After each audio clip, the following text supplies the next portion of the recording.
Sejam muito bem-vindos ao nosso podcast Da Dor ao Amor. Eu sou o Jarbas e estou aqui com meu querido amigo Dr. Vinícius Farani e hoje vamos falar sobre a saúde mental do homem. Você sabia que 76% dos suicídios que acontecem no Brasil são dos homens?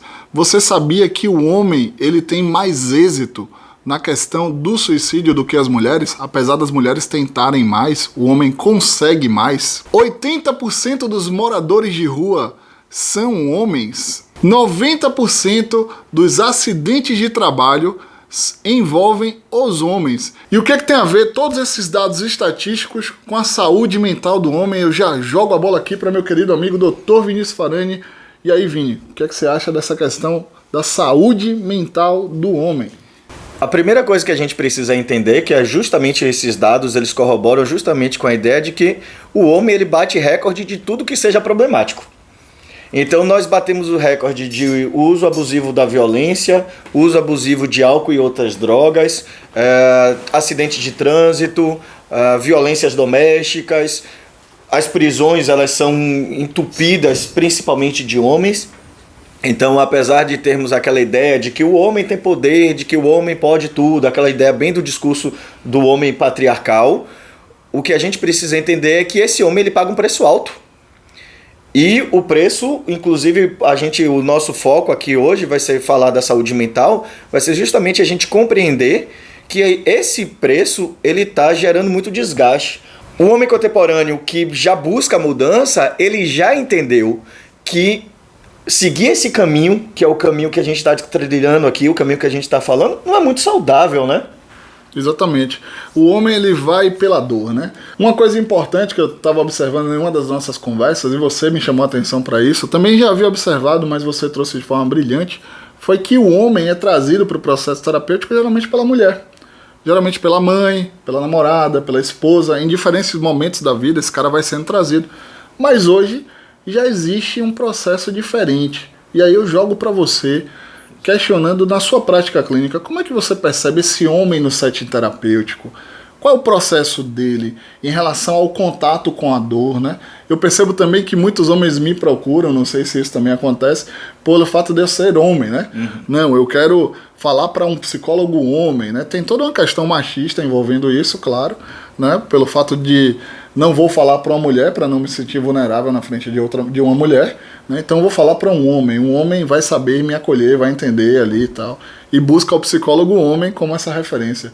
Como é na sua prática clínica? Ótimo, isso é muito interessante, principalmente porque a gente já está começando a identificar um novo homem. Eu acho muito legal isso. A ideia de aquele discurso de que os homens precisam mudar e tal. Lógico que esse discurso ainda precisa ter, a gente ainda precisa falar muitas coisas óbvias, né? Inclusive o processo político que a gente vive hoje no Brasil passa justamente por esse conflito entre, como Gramsci vai nos dizer lá em 1920 e tantos, de que o novo ele tenta surgir ao mesmo tempo que vem um movimento contrário, que vai impedindo essa mudança, né? Então o novo ele cria sempre há muita resistência para que o novo surja. E a gente está passando por esse embate entre as ideias daquele homem que não quer perder o poder, daqueles grupos que não querem perder o poder, e ao mesmo tempo outros grupos que querem o direito de voz para outras pessoas e principalmente para as minorias. Isso que acontece no campo político e social, isso acontece dentro das casas. Porque as mulheres começaram a levar muito questionamento para dentro de casa, as mulheres começaram a se posicionar de formas diferentes. Lá no início, quando eu estudei meu mestrado, lá em 2003, a gente começou a ver esse movimento afetando mais os casais, porque a mulher ela virava para o homem e dizia: agora eu não preciso mais de você, eu quero estar por você por afeto. Então eu vou estar com você enquanto for... Anthony Giddens fala sobre isso, né? A transformação da intimidade. Leiam esse livro. Transformação da intimidade, Anthony Giddens. É um livro pequenininho, mas é espetacular. Uma grande referência da sociologia. E ele vai nos dizer justamente essa ideia de que a mulher ela começou a ganhar poder e ela começou a dizer: eu quero estar com você por afeto. Tanto que no Brasil, mais de 60% dos divórcios, quem pedem eram as mulheres. Até hoje ainda é assim. Porque é a mulher que está trazendo esse novo. E isso obrigou o homem a se reinventar. Obviamente com muita resistência, Mas o novo homem, se a gente puder dizer assim, ele já está se dando conta das vantagens disso. E quais são as vantagens? A fuga de toda essa situação. Porque é muito legal você ter poder, é muito legal você ser o cara dentro de casa, você fazer o que você quiser, mas você paga um preço muito alto por isso. Você está sempre sozinho, você não pode errar, normalmente você acaba por conta disso carregando muita tensão. Essa tensão tende a vir associada com muita agressividade, daí vai as compulsões sexuais, daí emergem os abusos por álcool, drogas, tudo que seja válvula de escape. Que na psicologia a gente sabe disso, uma coisa que a gente já fala há muitas décadas, que a busca por essas substâncias é justamente para aliviar essa tensão desse homem, né, de qualquer pessoa, mas principalmente aqui no nosso tema de hoje, deste homem. Freud vai chamar de sublimação, né, o deslocamento dessa energia psíquica, né, a psicanálise traz esse conceito, acho que é bem interessante. Perfeito, perfeito. E é exatamente isso. E como é que isso tem a ver no relacionamento ou na vida desse sujeito? Esse desgaste. Então o homem contemporâneo, ele quando chega na clínica, estudo para falar da clínica, fazer uma pergunta, ele quando chega na clínica, eu percebo que já há uma mudança. Então, muito homem sustentando o processo terapêutico. Antigamente, eles abandonavam muito mais rápido. Eles hoje sustentam mais o processo terapêutico. Eu tenho casais do qual o homem insistiu, ainda foi a mulher que marcou, mas ele insistiu para marcar. Né? Homens do qual a mulher marcou, mas o homem também fez questão de falar comigo antes de iniciar. Então, já há um outro movimento.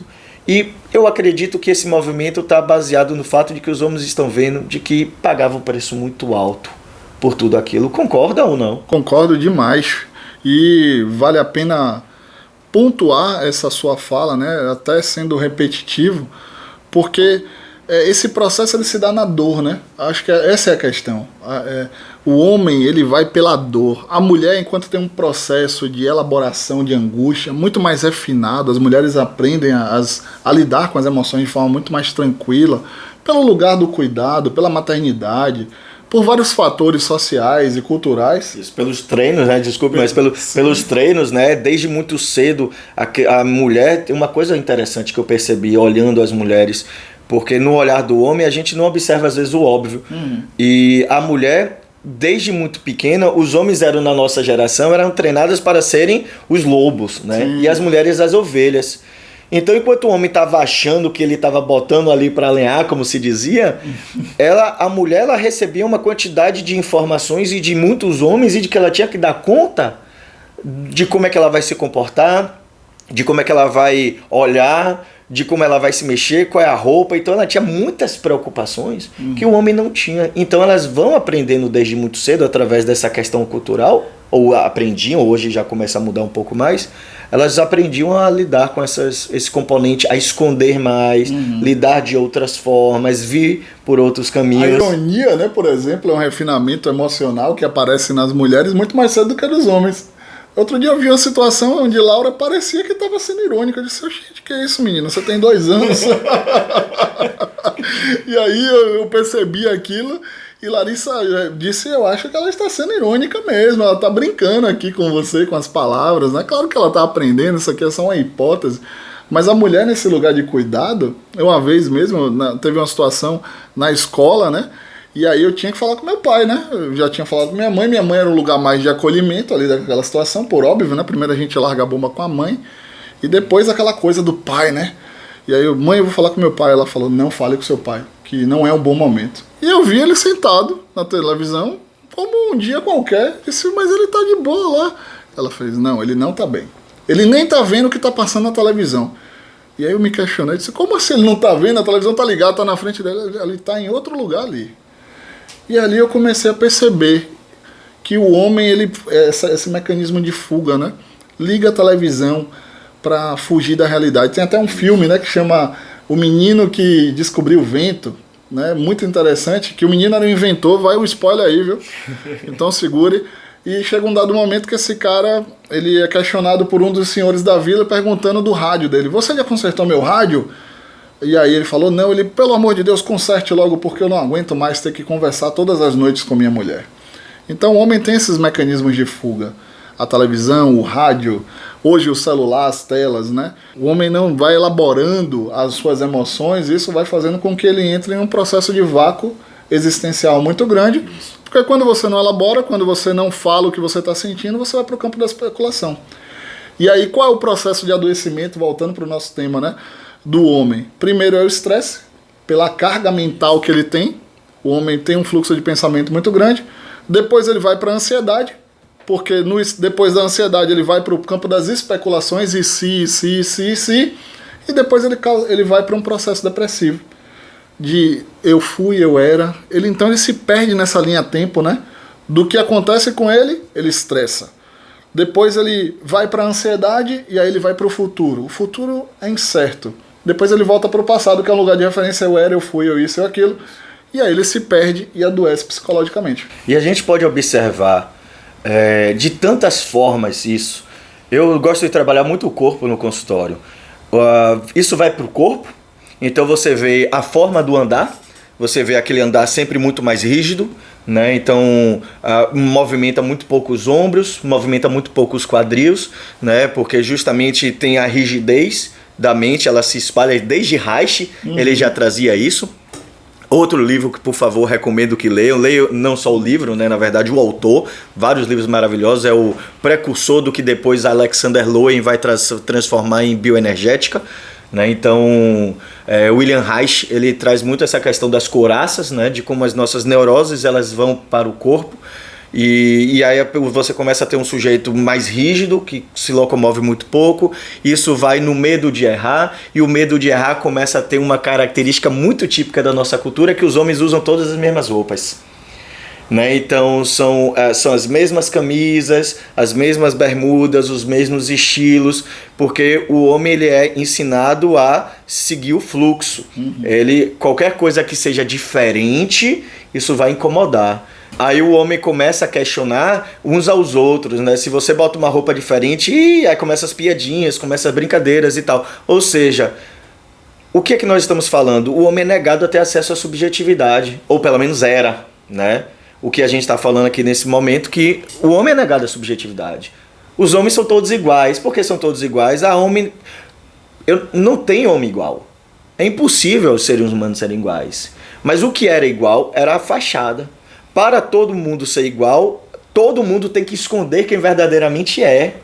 E para acrescentar um pouco ainda na sua fala, né? Na nossa cultura a gente aprendeu que o homem tem que ser antagonista da mulher. Então se a mulher fala, o homem cala. Se o homem sente, se a mulher sente, o homem tem que ser mais racional. E a gente vai aprendendo essas diferenciações, que não é uma questão de gênero. É uma questão muito simples de entendimento da psique humana. Tem pessoas que vão ser mais isso do que aquilo, de acordo com a família que está inserida, de acordo com a cultura, de acordo com o aprendizado social que ela vai ter, a aprendizagem social que ela vai ter diante daquilo ali. Então a gente tem que parar com isso para entender e acolher as pessoas. Não se trata do homem simplesmente, se trata de uma subjetividade. Né? Falando uma linguagem bem analítica, que está ali se desenvolvendo, que tem suas habilidades e competências, que tem limitações, e não dá para ficar diferenciando tudo. Concordo perfeitamente. Então é justamente essa integração, né? Você está se tornando muito junguiano, viu? Sou terapeuta cognitivo comportamental junguiano. Pois é, certíssimo. Porque é essa busca da compreensão. Primeiro, a compreensão do modo de cada um. E esse modo de cada um não está vinculado ao gênero, né? Você tem mulheres que são mais masculinas, homens que são mais femininos, no sentido de algumas pessoas elas têm a relação de poder mais forte, da hierarquia, o que é masculino, né? O conceito de hierarquia, poder, e o que a gente define de feminino, que é a ânima, seria justamente aspectos mais democráticos, de escuta, né? Não existe bom ou ruim, só para deixar claro, né? Não tem bom ou ruim nisso, os dois aspectos são bons, os dois aspectos são ruins, necessários. Então o que a gente precisa é justamente abrir a possibilidade, que é o que a cultura já tem feito, de que eu não preciso ser só aquilo, né? Então eu posso ser muita coisa, e eu acho que eu vejo isso, não é nem acho, eu tenho visto isso, os homens se abrindo. Então por mais que eu tente ser aquele sujeito de antes, eu tenho muita dificuldade de ser, porque o contexto já mudou muito. Então as redes sociais mesmo fica essa guerra o tempo todo. Mas por quê? Porque a gente está denunciando, porque a gente está fazendo as pessoas repensarem, porque está havendo muito debate, e as pessoas estão repensando. A gente está passando por um período de transição. né? Os autores da sociologia normalmente dizem que a pós-modernidade não é uma fase. Tanto que tem muita gente que questiona a existência do termo, não vou entrar nesse debate teórico, mas todo mundo concorda de que é um período de transição. Porque a gente está tentando sair de um modelo e adquirir outro, que ainda está resistente, mas estamos numa fase do qual estamos começando a adquirir coisas. Já está começando a se solidificar. Porque esse sistema que a gente está falando aqui, do adoecimento, das compulsões, da violência, isso não é saudável. Então a gente precisa repensar. Né? Então o homem, agora nessa pandemia, ela antecipou um pouco isso. Então os homens começaram a perceber que eles jogavam muita culpa da sua ansiedade para a mulher, para os filhos, para o trabalho, para isso, sempre tinha muita justificativa. E muitos homens começaram a vir fazer terapia porque eles começaram a se dar conta de que a ansiedade era deles. Que eles começaram a perceber que dentro de casa eles estouravam de uma forma muito descontrolada, que dentro de casa eles brigavam sem motivo, e que a dificuldade de dormir, né? Dica da semana, prestem atenção nisso, tá? Se vocês não sabem se vocês estão tendo ansiedade ou não, observe algumas características básicas. O sono é uma delas, né? Então, uma pessoa quando ela está ansiosa, ela tende a ter mais insônia, então ela tem dificuldade de iniciar o sono, ou quando inicia o sono tende a ser um pouco mais leve, estoura com mais facilidade, então é uma pessoa que não tem muita paciência de escutar o outro até o final. Então até essa coisa do, poxa, a mulher fala demais, às vezes o problema não era da mulher que falava demais, mas era de um homem ansioso que escutava de menos. Olha que mudança interessante, olha que mudança de chave, é o que a gente sempre fala, se você segue esse podcast, não é para ouvir o comum, aqui você ouve o que você não ouve em outros lugares, porque é uma mudança de chave. Não é a mulher que fala demais, elas às vezes falavam demais porque também era escutada de menos, mas também temos um homem ansioso que escutava de menos porque ele não tinha paciência de ouvir o discurso de uma pessoa até o final. Características típicas da ansiedade, concordo? Concordo demais, né? E essa coisa dessa incapacidade de escutar do homem é justamente porque esse cara não treina essa habilidade social, né?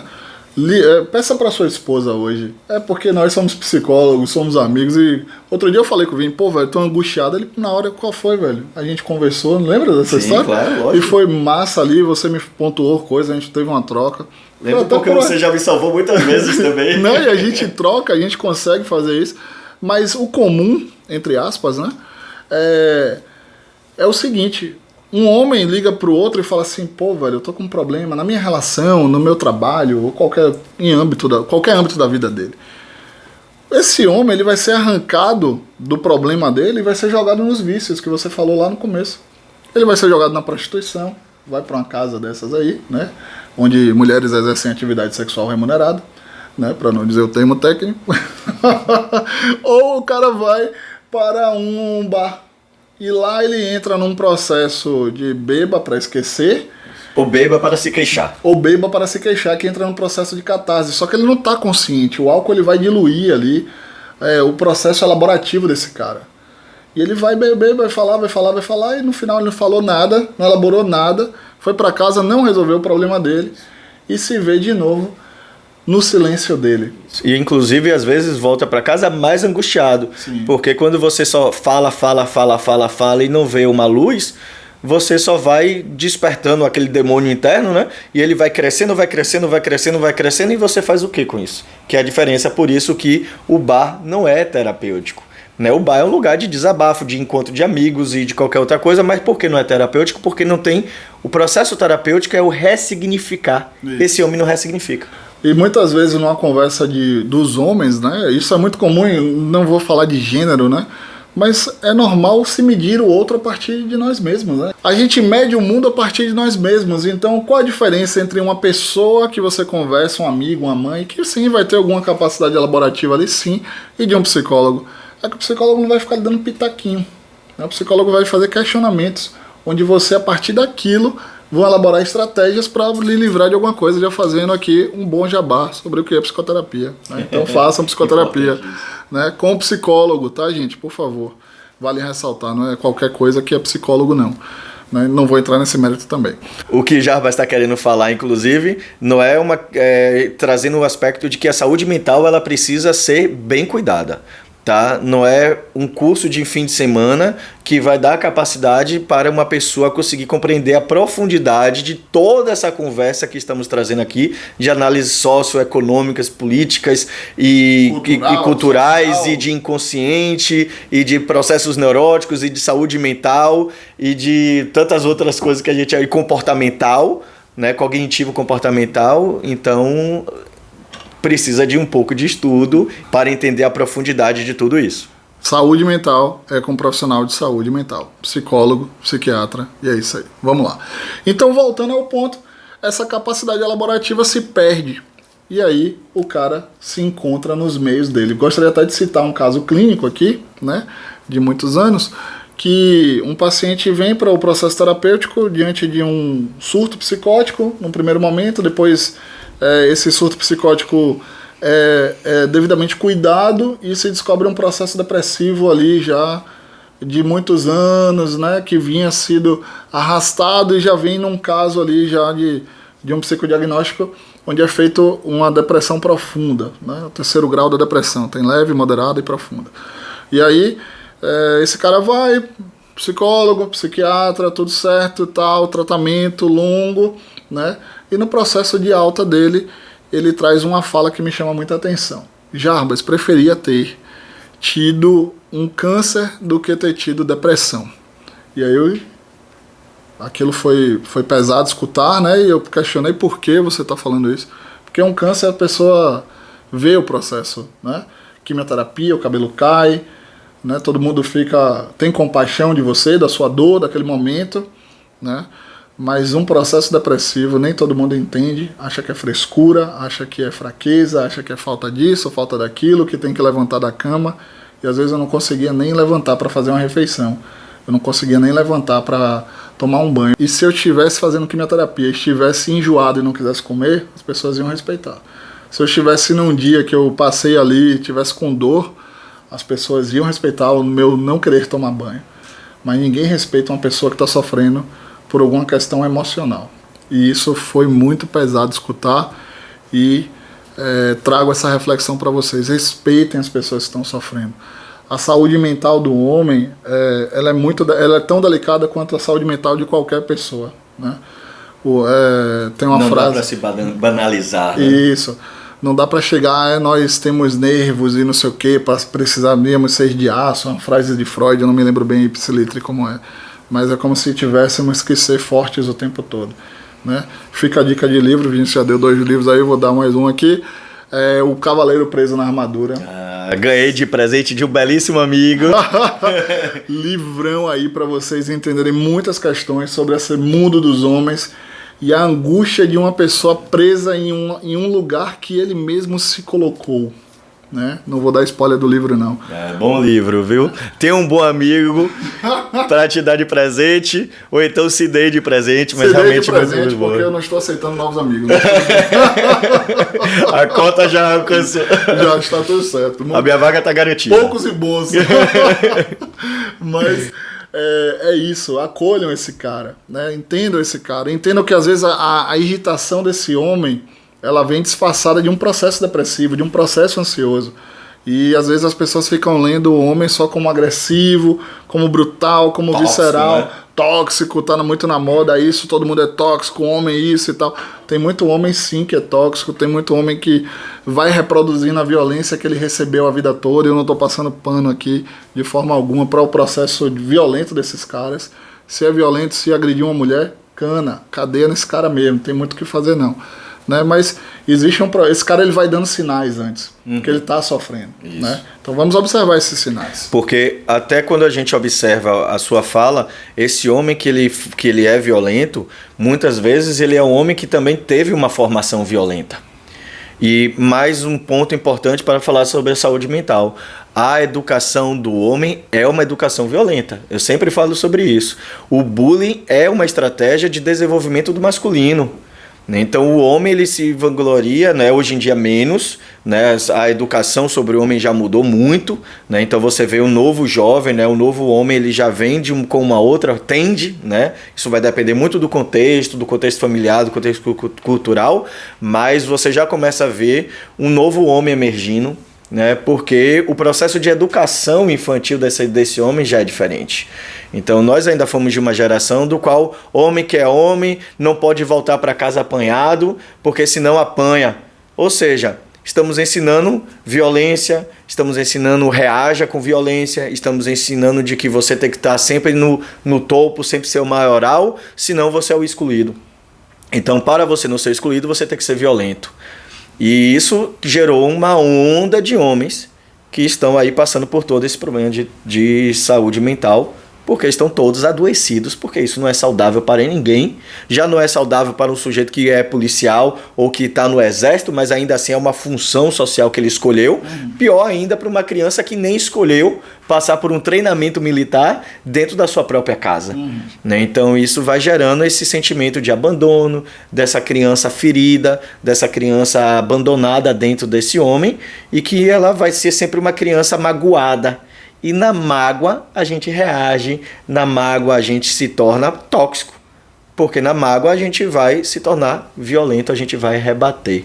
Né? Então, por favor, meus queridos e minhas queridas também, vocês cuidem da saúde mental desse homem, vocês tenham cuidado, vocês tenham carinho, vocês conversem, vocês abram espaço, porque também não adianta a gente ficar só falando do problema e se queixando. A gente precisa criar mecanismos para que esse homem ele se abra, para que esse homem ele esteja mais atento, porque eles estão.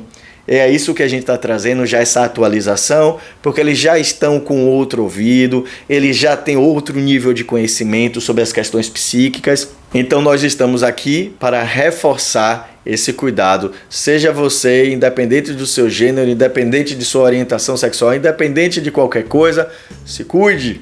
Se cuide, muito obrigado aí por ouvir o nosso podcast, por participar. Por favor, quem quiser continuar essa conversa, fala aí nos nossos Instagrams. Midiano Mota, nosso querido editor, vai deixar aqui embaixo, né? Se você está vendo isso ouvindo pelo Spotify ou pelo Deezer, conheça o nosso trabalho também no Dador ao Amor, no nosso canal no YouTube. Muito obrigado. Não esqueçam de se inscrever também, marcar aí os sininhos para que vocês continuem recebendo as atualizações. E por favor também espalhem esse vídeo, não é por interesse nosso, mas é interesse social, né? Então espalhem esse conteúdo para que outros homens consigam escutar esse assunto, que outros homens consigam ter essa informação dada aqui com muito cuidado, que não é como o Jarbas diz, não é feito de qualquer forma.